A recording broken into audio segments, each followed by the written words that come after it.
BPDs fail to provide officers with the necessary equipment and resources they need to do police safely, constitutionally, and effectively.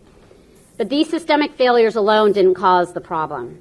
The police department's zero-tolerance street enforcement strategy became a quest to produce large numbers of enforcement actions, pedestrian stops in particular, often without enough consideration of their limited impact on solving crime and their caustic damage to community relationships.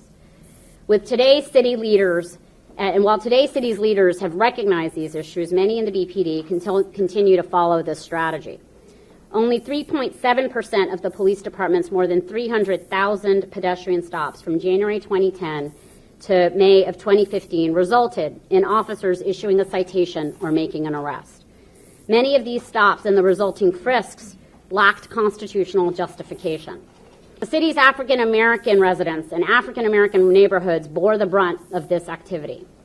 Out of the data we surveyed, the police department made roughly 44% of its stops in two small, predominantly African American districts that contain only 11% of the city's population.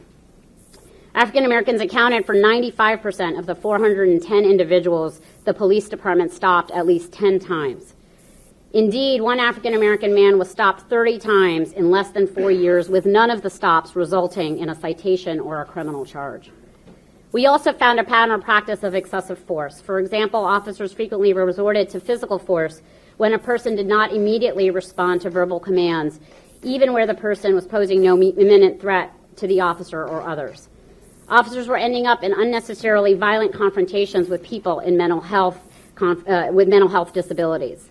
We have seen communities throughout the country that improved policies and enhanced training and de-escalation and dealing with people in crisis can actually enhance officer safety and reduce the need for force. BPD also violates the First Amendment by retaliating against individuals engaged in constitutionally protected activities.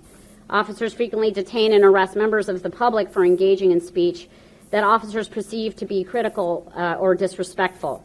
And BPD officers use force against members of the public who are engaging in protected speech.